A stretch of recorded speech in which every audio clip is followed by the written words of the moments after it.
Opa, lanterninha na área de novo. Estamos de volta com o programa e dessa vez a gente vai bater um papo sobre o filme Estou Me Guardando para Quando o Carnaval Chegar.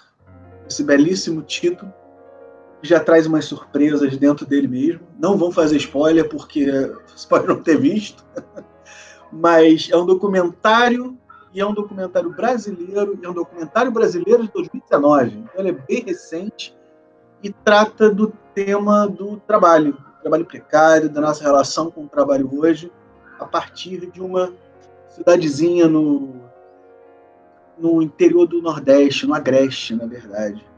Né? E é um filme que tem algumas particularidades e tem alguns pontos bem legais com relação à própria linguagem, à própria condução do filme. Né, Aureline?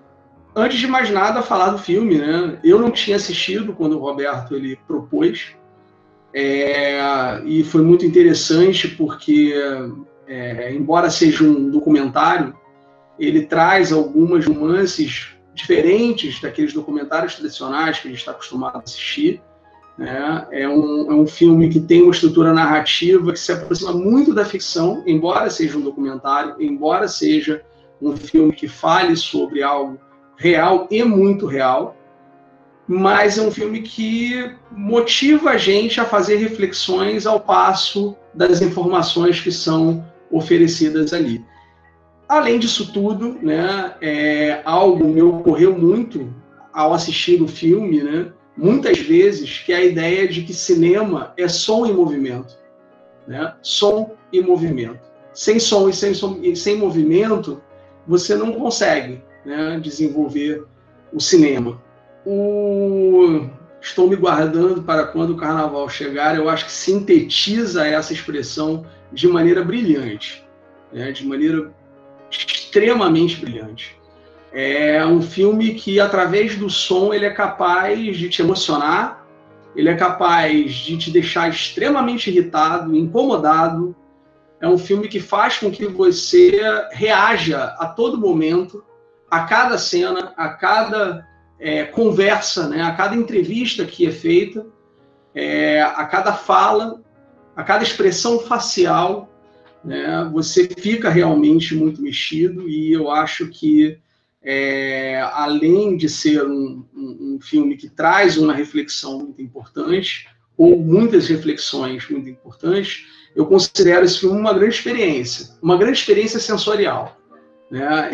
Ele é muito mais do que um documentário com uma estrutura que se aproxima muito da estrutura narrativa ficcional, mas é um filme que traz uma carga, né, de experimentação sensorial muito grande.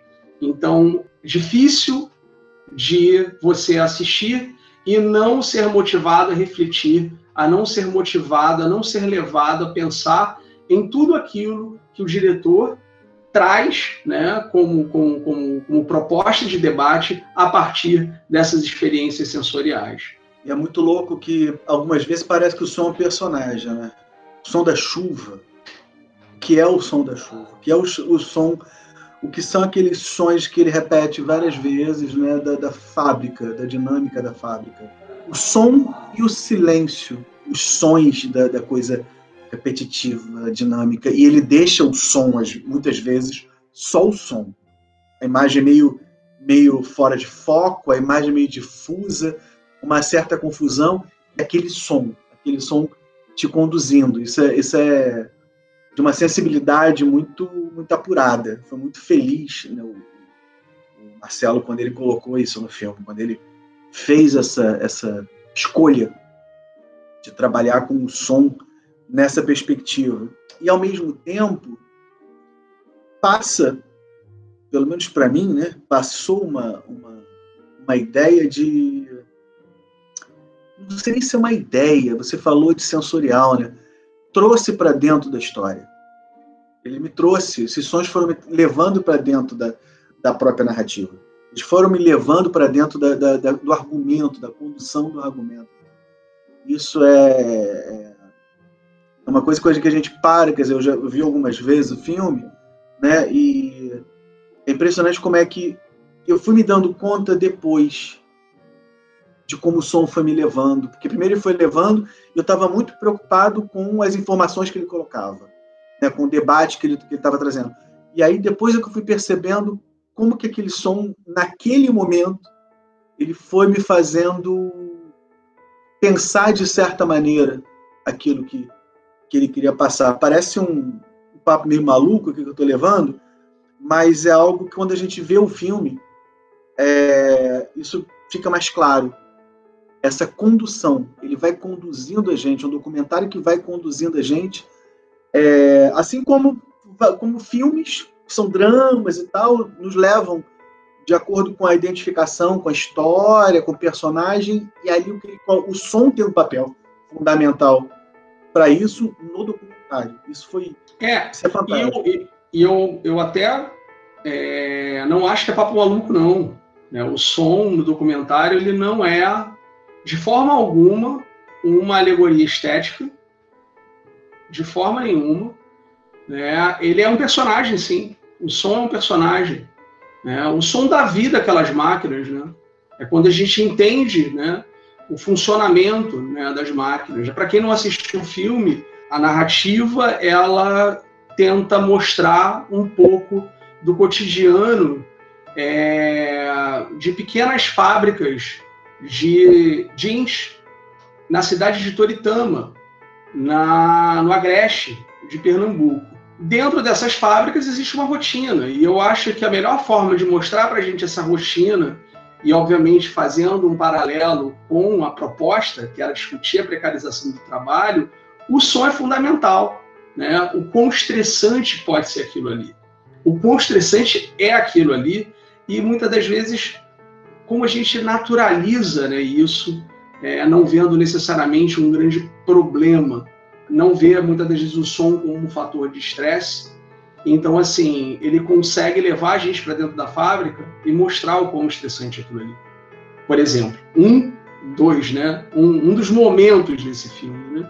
Um dos momentos desse documentário. Então, assim, o som realmente ele tem um papel preponderante nesse debate.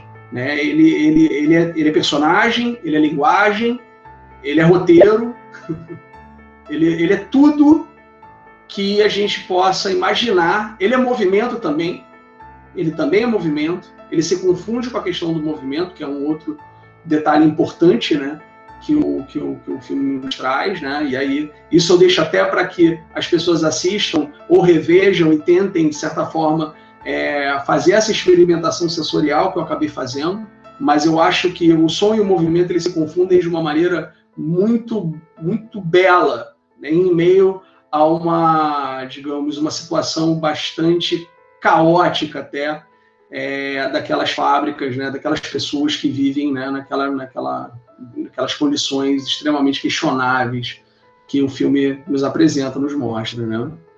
E a brincadeira que ele faz, brincadeira nada, o mote é o silêncio daquelas ruas quando ele conheceu, na infância dele, de décadas atrás. Esse silêncio que depois, lá na frente, no carnaval, quase spoiler que eu estou dando aqui, mas lá na frente, no carnaval, ele fala: aqui está a cidade de novo que eu conhecia. Esse silêncio, essa coisa pacata. Então, o silêncio e o som são jogados de uma maneira assim, para refletir. E tem um ponto muito importante, que a gente fala muito do trabalho, né? A gente vai voltar a falar aqui, da questão do trabalho precarizado, da precarização do trabalhador, né?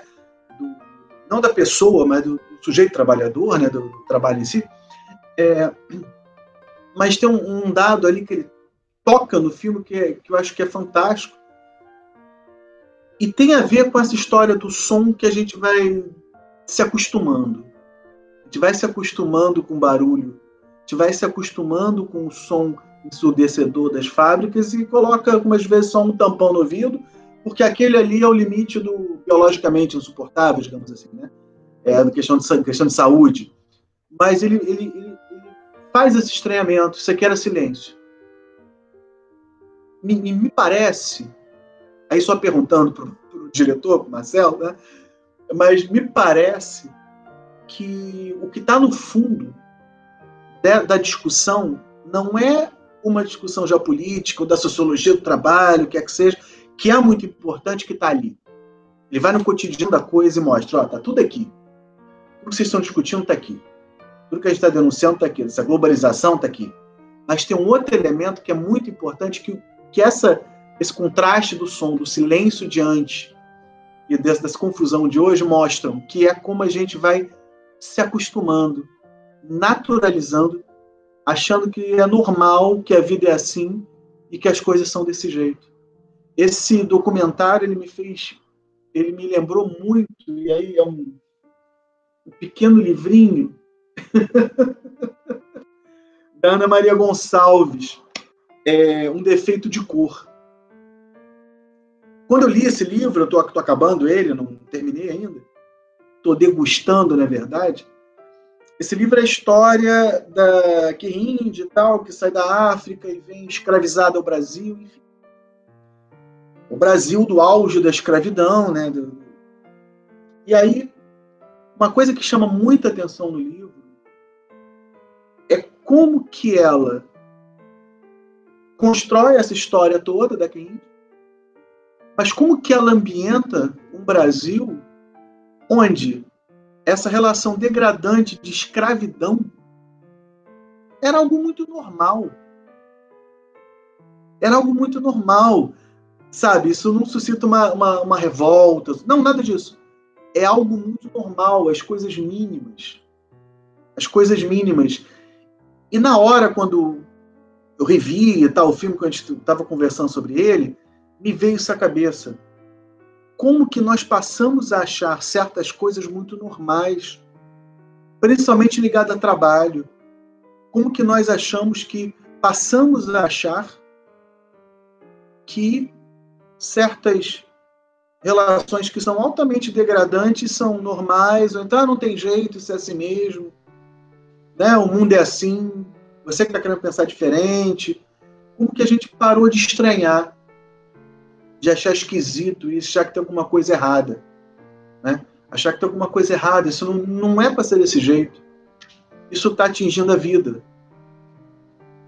Esse recado, meio, para usar uma metáfora dele, que é quase uma metáfora mesmo, que é esse recado silencioso que o filme passa, eu acho que ele é muito importante. Eu acho que ele é tão importante quanto a questão do trabalho em si que ele coloca.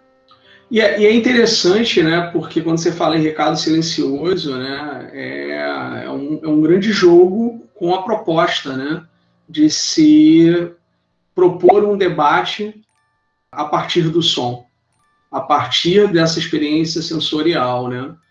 E isso que você trouxe, da ideia da naturalização do que é degradante, fica muito claro no filme. Fica muito, muito evidente, principalmente do momento que a narrativa da autonomia, né, ou melhor, a narrativa da suposta autonomia, ela é construída na base daquele cotidiano. Você, não importa se você tem condições degradantes, o que importa é que você é supostamente o dono da sua força produtiva, da sua mão de obra, né? Você é patrão de si mesmo, mas o mais interessante é que você ali é patrão de si mesmo e promovendo a mesma lógica degradante que normalmente os patrões promovem. Muitos deles, inclusive, deixaram fábricas para trabalhar naquelas condições, porque questionavam o papel opressor do patrão para fazer aquilo com elas mesmas, sendo patrões de si mesmos. É muito curioso você enxergar o quanto as pessoas ali não conseguem visualizar minimamente, né? E obviamente a gente vai esmiuçar isso um pouco mais, mas não conseguem visualizar minimamente o quanto aquilo faz mal a elas, né? E não faltam exemplos. O filme traz exemplos muito claros, contados por eles. Né? Eles mesmos contam todas as questões, as quais você percebe até que é mais ou menos assim, bom, agora eles vão, né? Agora eles vão se insurgir e vão abandonar aquilo ali. Não, eles aprofundam a relação. Aí vem uma nova história e você diz assim, bom, agora eu imagino que vai vir um questionamento. Né? E aí o questionamento vem, quando ele aparece, ele vem de alguém que está fora daquele processo. Para só também fazer uma contextualização rápida, né? A gente está falando de um filme que fala de um processo de industrialização voraz numa cidade de 40 mil habitantes, no agreste de Pernambuco. Uma cidade que viveu até pouco tempo atrás, basicamente, de uma agricultura, de uma pecuária de subsistência. Né?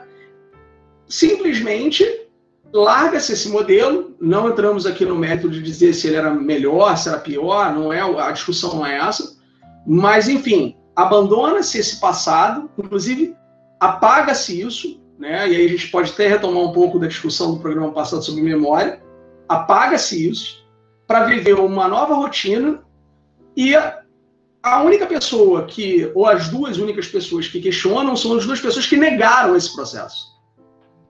Né, e que dizem, não, eu prefiro continuar aqui cuidando das minhas cabras, porque é o que eu gosto de fazer, eu não vou trabalhar só por dinheiro.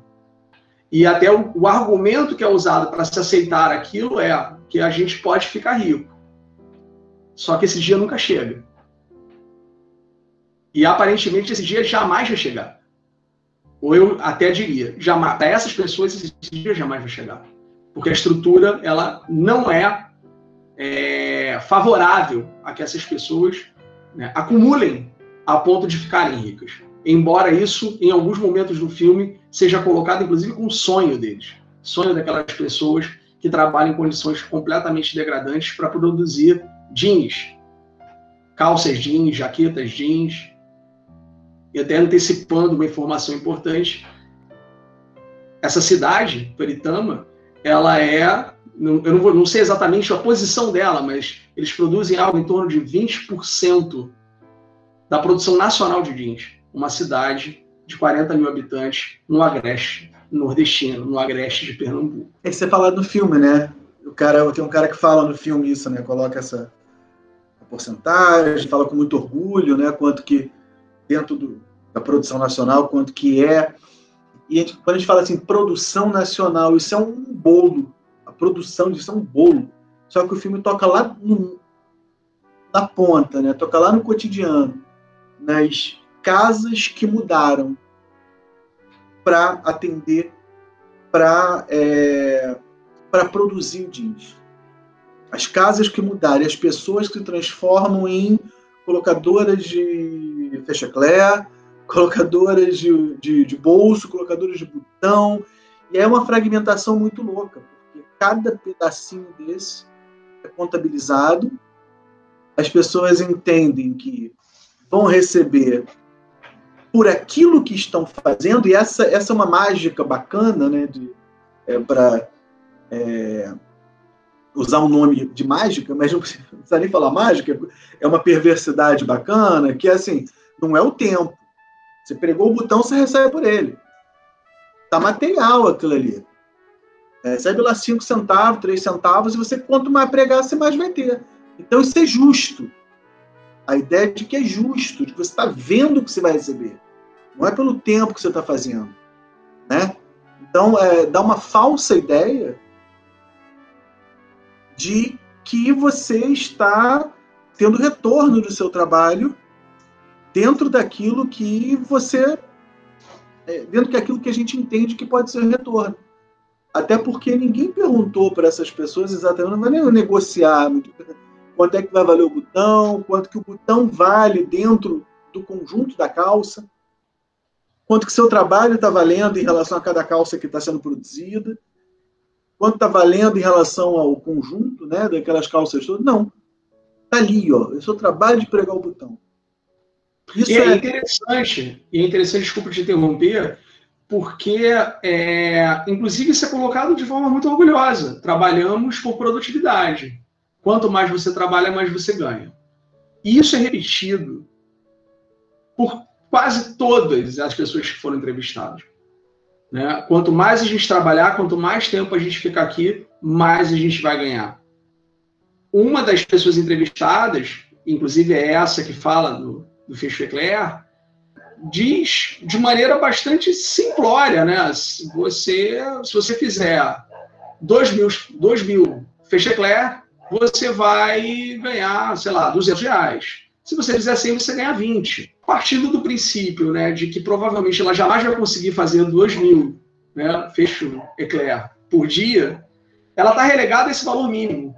E um valor que, na verdade, coloca ela em condições análogas à escravidão. Eu acho que isso fica muito claro no filme. A narrativa da autonomia, ela vem para mascarar as condições de trabalho que são análogas à escravidão e, pior, elas são romantizadas como empreendedorismo. Porque essa é a fábula, né? Essa é a fábula. Exatamente. Essa é a grande fábula, porque certas palavras que a gente não que viram um conceito, né? E a gente não discute, né? Qualidade, liberdade, então é tudo em prol é a sua liberdade. Está falando como que essa lógica, a mesma lógica que produz essa coisa, que são essas grandes corporações que a gente não vê cara, que a gente não vê um nome, né? Como é que essa mesma lógica, ela está no cotidiano e aparece lá no Agreste Pernambucano. Ela está lá. Quer dizer, esse debate sobre liberdade, essa ideia de liberdade, essa ideia de produtividade, essa ideia de trabalho. Aí que está o grande lance. Essa ideia de trabalho que está colocada, que a gente não discute o que é trabalho, e para que se trabalha, o que representa o trabalhador, a gente não parou de discutir. Parou de discutir. E isso está nesse documentário de uma maneira muito, muito bacana. Eu lembro de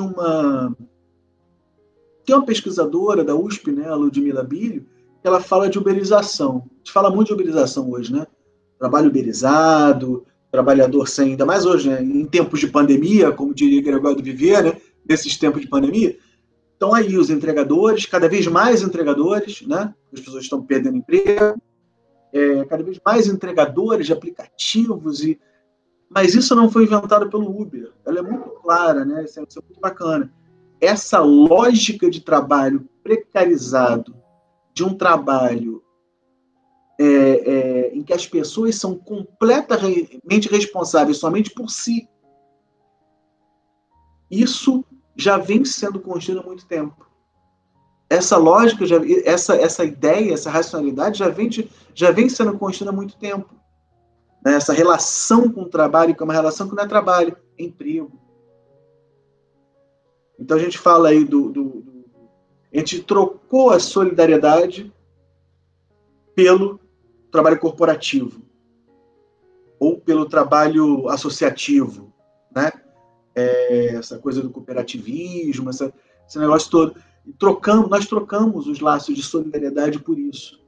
Estamos trocando os laços de pertencimento de maneira geral. Você pertence a uma comunidade, né? Como que a gente se sente parte dela, integrante dela. Nós pertencemos ao trabalho. O trabalho que nós produzimos de maneira coletiva não é individual. Você faz o seu, você é empreendedor. O trabalho é a segunda casa. O trabalho é a segunda casa. E para muitos, o trabalho é a segunda casa e essa pessoa nem para a primeira casa ela pode ir. Como é o caso, muitas das vezes, das pessoas no centro da cidade do Rio de Janeiro, que não podem retornar para casa por duas razões. Primeiro, por conta da precarização do transporte público, né, que faz com que elas demorem uma eternidade para voltar para casa, uma eternidade para retornar ao trabalho. Então, elas acabam optando por ficar, né, dormir na rua, muitas das vezes, né, na porta do seu emprego, né, por até a necessidade de se economizar o dinheiro da passagem, visto que a precarização ela vem acompanhada também com uma desvalorização brutal, né, cruel, da força de trabalho. E aí, pegando esse gancho, eu lembro de uma das cenas que mais me chamou a atenção, que era de uma pessoa que não tinha, digamos assim, um trabalho fixo dentro daquelas fábricas, que na verdade são chamadas de facção, depois a gente comenta um pouco disso, né, que são as fábricas de fundo de quintal. Ele fica meio que circulando onde tem a oportunidade de trabalhar, e em um determinado momento ele aparece como pedreiro, trabalhando, levantando novas casas, e essas casas, na verdade, destinadas a abrir novas pequenas fábricas, e como pagamento ele teria o direito de trabalhar numa dessas fábricas. Olha que beleza. Sendo que ele teria ali uma autonomia maior do que os outros funcionários, uma suposta autonomia maior para desenvolver o seu trabalho. Ou seja, é a informalização da informalização. É um processo de aprofundamento ainda maior dessa informalização. Ou seja, o cara está recebendo como pagamento o direito de ser escravo, novamente. Ou seja, é uma escravidão que tem, né, digamos assim, dois polos que estão ali estão dialogando entre si e fazendo com que esse cara não tenha opções. Até porque, na verdade, o que fica muito claro é que ele não tem nem habilidade e muito mais, né, talvez a competência exigida para ser até um funcionário fixo dentro daquele universo de pequenas fábricas de jeans. E é interessante porque, num determinado momento, uma das, não sei dizer se donas de fábricas ou donas talvez de uma das máquinas ali, né, trabalhando, ela diz assim, né, aqui qualquer Zé Ninguém pode trabalhar. Isso é muito interessante, porque assim, você vê já a carga opressiva, né, e até deturpada que essas pessoas têm, né, em relação ao trabalho e ao trabalhador. E, de certa forma, é aquilo, né, a figura desse rapaz que trabalha como pedreiro e recebe como salário o direito de trabalhar em condições tão precárias ou piores do que a que ele já trabalhava, é até difícil de você não ver até que ponto as pessoas não veem esse cara como um Zé Ninguém. E até tem um outro ponto interessante que um dos donos de fábrica dizem, né? Tipo assim, não, esses meninos são esbirradinhos, né? São magrinhos, né? Mas eles são bons de trabalho, né? Eles são feios, mas são bons profissionais. Ou seja, beira a ser distópico, né? Aqui é uma fala como essa, né? De tão surreal que ela é, né? Ainda bem que você gostaria que fosse diferente, porque o que chama a atenção é que já não se pensa mais que pode ser diferente. Isso acaba sendo um grande barato, né? Eu, pegando de novo o livro da Ana Maria Gonçalves aqui, tem umas cenas do livro que são muito legais. Poxa, nessa fazenda, os negros são bem tratados, na outra eles apanham muito mais. É mais ou menos nesse sentido que a banda toca, né? Nesse tom aí que a banda toca, né? E aí, cara, eu não tenho como deixar de lembrar do que está acontecendo hoje com, por exemplo não, principalmente com professores. Cara, e assim, nas escolas privadas, está sendo uma coisa muito louca. Eu tenho conversado com muitos, né, com muita gente, e assim, estão trabalhando muito mais do que trabalhavam. O trabalho não é a segunda casa, o trabalho passou a ser agora dentro da casa, a casa passou a ser o lugar do seu trabalho para o outro. Por quê? O que acontece nesse momento é que estão trabalhando muito mais para garantir o emprego. Então tem um deslocamento completo. Estão sendo responsabilizados pela manutenção do próprio emprego. O que eu fico me perguntando é se, em algum momento, esses professores vão se dar conta de que esse emprego, ele não necessariamente ele é um refém. Eles não estão colocados como reféns. Será que é impossível que os professores das escolas assumam as próprias escolas? Como, por exemplo, na Argentina, as fábricas que foram à falência, as trabalhadoras retomaram as fábricas por elas? Será que é tão difícil pensar dessa maneira? O que está acontecendo agora é uma coisa muito simples. As escolas falam, não sei se vou poder pagar. Então fica arrumando 1000 responsabilidades para os professores, eles têm que dar conta de tudo, arrumar um jeito de se virar, encontrar uma plataforma, encontrar um programa, tem que se virar para poder manter a ideia de que defender a ideia de que a escola continua funcionando, mas o que está funcionando na escola. Na verdade, está acontecendo é que o professor continua trabalhando. Essa separação não está sendo feita. Trabalhando até mais do que se trabalhava quando as aulas eram presenciais, antes da pandemia. Muito mais. E aí é interessante porque, não querendo tomar parte pelo todo, mas obviamente dando depoimento de experiências que eu vivi enquanto professor, é que eu não tenho uma resposta para te dar, mas eu tenho algo que a experiência me traz, né? E que eu acho que fica muito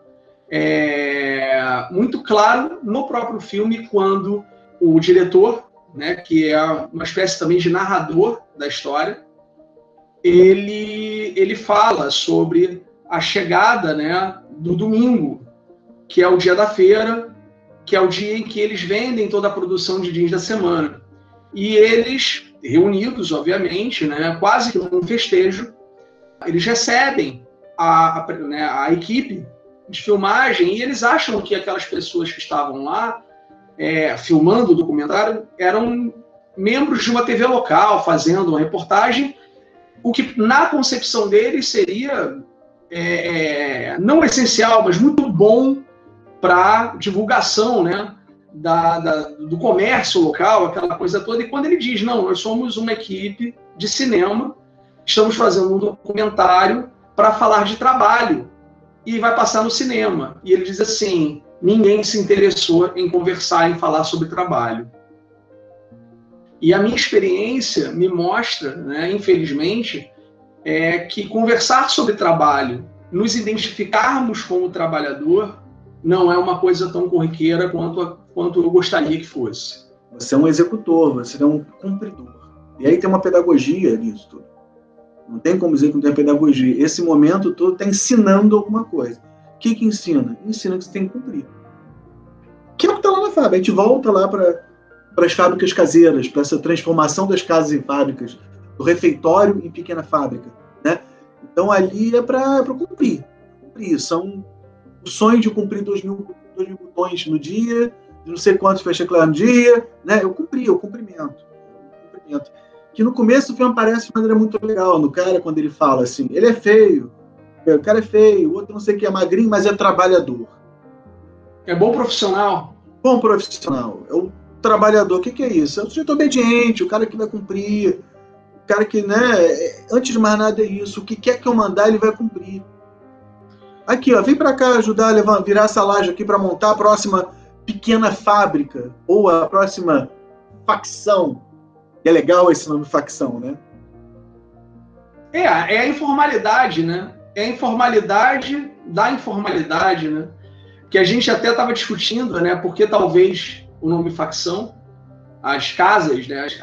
As fábricas de quintal, elas são chamadas de facção, mas porque talvez elas são chamadas assim, e aí a gente não conseguiu exatamente chegar a uma conclusão, mas pensou em algumas possibilidades, né? Talvez a questão da informalidade, talvez a questão até, né, não vamos falar em marginalização, né, em marginalidade, mas isso é uma questão de separação, mas também como algo que vem de confecção, ou como, né, como o próprio nome facção diz, um pedaço, né, uma parte daquele processo, né? Assim eles chamam as fábricas de fundo de quintal, né? Pois é, pegando uma cola aqui, quando a gente vai lá no Oráculo, vai lá no Google, a gente pega facção. Primeiro significado, expedição militar ou feitos de arma heróicos. Não é isso. Segundo, grupo de indivíduos partidários de uma mesma causa em oposição a de outros grupos. Olha que interessante, né? Indivíduos partidários de uma mesma causa. Aí para pegar só essa definição aqui, essa definição bem informal, como é informal aquele trabalho, qual é a causa que eles são partidários ali? Só para pensar nisso. Na verdade, se a gente parar para olhar, é um pedaço, né? Uma fração de um processo maior. O que seria esse processo maior? O processo maior não é a calça em si, mas essa organização industrial, essa organização de produção.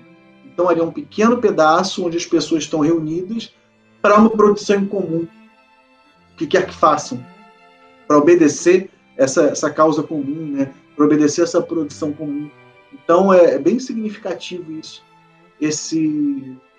fracionamento em várias facções que vão depois constituir aquela feira, a produção que vai para a feira. Né? Essa separação, esse distanciamento da própria produção, né? Que o velho barbudo dizia, né? Tocava na questão da alienação do trabalho, mas a gente não precisa nem entrar tanto por isso, mas é interessante como é que está completamente distante, esse sujeito está pregando o botão, está completamente distante. E, ao mesmo tempo, tem um dado ideológico muito legal, que ele acha que isso está sendo produtivo para ele, no próprio sentido de capitalista mesmo, de estou acumulando, estou trabalhando, estou recebendo de volta. É um emaranhado, é uma confusão, é um todo muito difuso, né? Uma confusão muito grande, que a gente fica se perguntando às vezes como é que a gente entra nessa. Quando eu falo a gente, né? Porque não são eles. Aquelas pessoas não são pessoas... também é muito fácil chegar e falar assim, são pessoas ignorantes, são analfabetas. Não é isso. Não é isso. Porque a mesma lógica que está lá está em vários outros trabalhos. Alguns um pouco mais remunerados, outros menos. Então não são sujeitos ignorantes, muito pelo contrário. Naquela situação foi o que apareceu. Foram as condições que apareceram para eles para conseguir tocar de alguma maneira a vida. Então, a pergunta é, o que aparece aqui? Eu vi algumas coisas ali muito interessantes, né? Como, por exemplo, a lógica do consumo, ela determina toda aquela vida. E até da maneira que o filme termina, e até por ser um documentário, eu não acho que eu não vejo nenhum problema em falar dessa forma, né? Eu acho que sim, dá para a gente tocar no assunto, pelo menos, a ideia de que, né, o grande objetivo daquelas pessoas é acumular dinheiro para ir no carnaval para o litoral.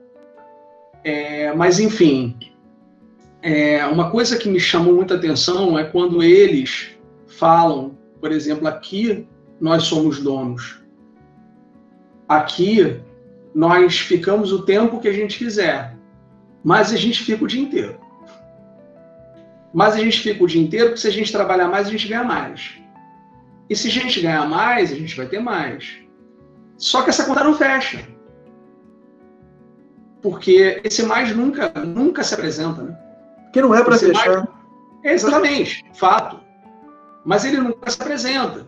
Pensando, obviamente, na narrativa e na vida daquelas pessoas, né, o sonho de ficar rico que nunca chega, ele é materializado também num carnaval que chega, mas para muitos não chega. Para muitos não chega. E aí, só antecipando, né, a gente não precisa ir pela ordem cronológica, para muitos, para que o carnaval aconteça, eles precisam vender aquilo que, na verdade, não foi necessariamente produto direto, é produto indireto do ponto de vista de salário, você paga, você compra os seus móveis, você compra a sua geladeira, você compra os seus bens, mas para que o carnaval aconteça, você precisa vender os seus bens, porque você produziu calça jeans o ano inteiro, mas você não conseguiu acumular o suficiente para poder, né, cumprir com aquele objetivo que é, digamos assim, que é naturalizado por todos, até porque quando o carnaval acontece é quando a cidade fica vazia e o silêncio retorna, o silêncio histórico retorna, o silêncio da memória afetiva do diretor, da infância dele retorna, né? Ou seja, a cidade fica uma cidade fantasma, né? E grande parte daquelas pessoas ali precisam vender os seus bens para curtir o carnaval. E sabe-se lá em que condições eles estão curtindo esse carnaval, né? Até porque, da maneira que ela é mostrada, digamos, não é da forma mais confortável, né? Para um lugar que gera tanto dinheiro como, né, Toritama gera, a partir da produção de jeans, né? É isso, né? É isso. É um filme bonito, muito bem montado, muito bem pensado, muito bem argumentado, muito bem construído. e toca toca com muita precisão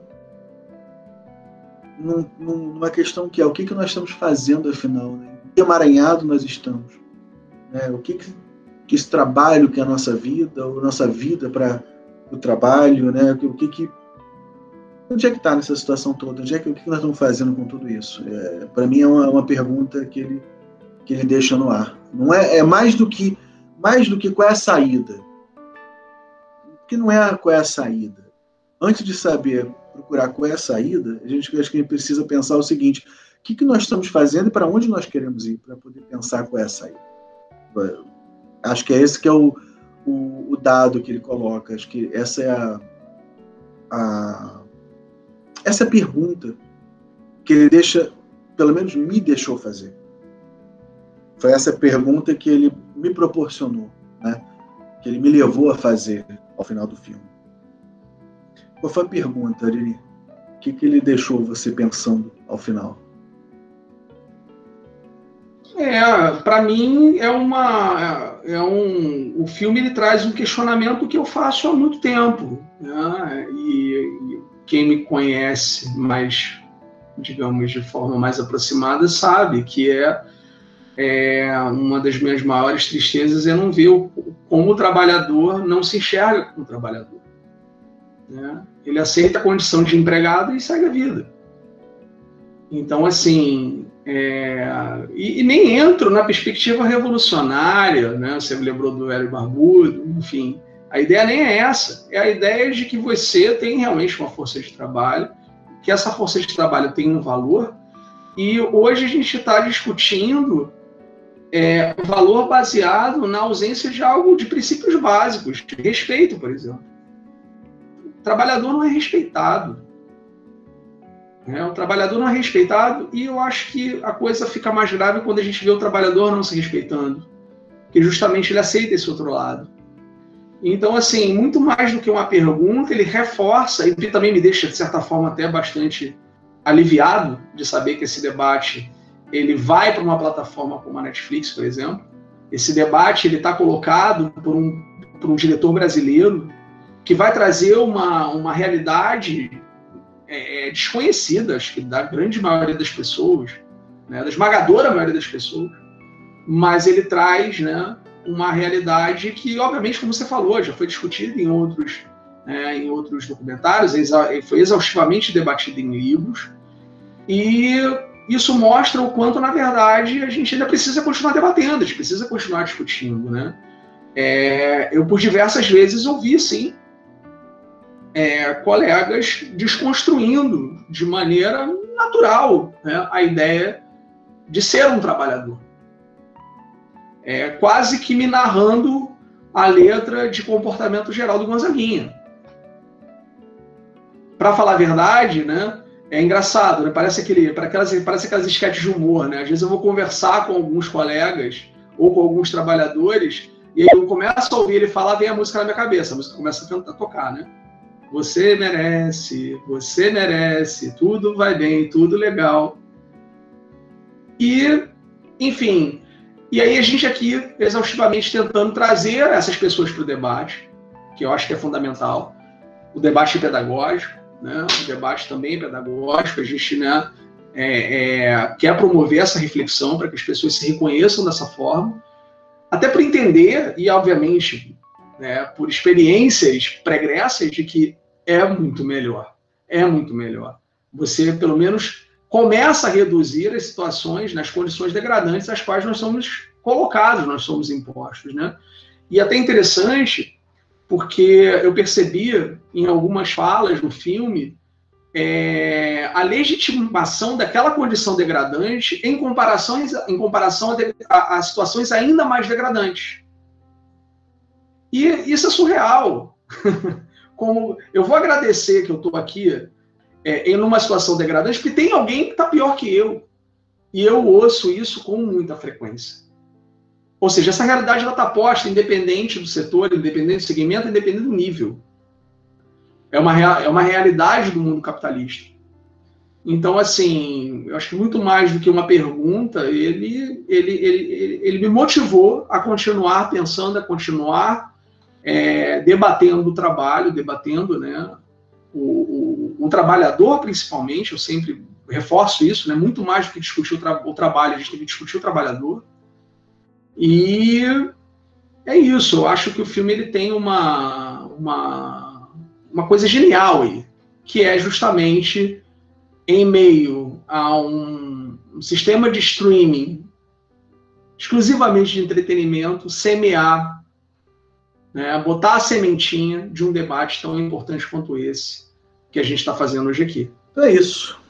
Ficam essas falas, essas perguntas, esses questionamentos, essas sensações que o filme provocou na gente. Na verdade, um convite que a gente faz, né, para todo mundo assistir esse filme também. Estou me guardando para quando o carnaval chegar, do Marcelo Gomes, de e é legal, 2019. Se você me permite, fazer uma referência, obviamente, à música do Chico Buarque, né? Isso é também muito simbólico. Exato. Né? Muito simbólico. Nada é à toa, né? Nada é à toa, e é muito simbólico, né, que o nome do filme seja a estrofe, na verdade, o refrão de uma das músicas mais importantes do Chico Buarque. Mas era só um detalhezinho aqui para lembrar do filme. Fundamental, mais uma referência, né, das várias. Valeu, gente. Muito obrigado. Até o próximo Lanterninha. Valeu, obrigado. Até o próximo.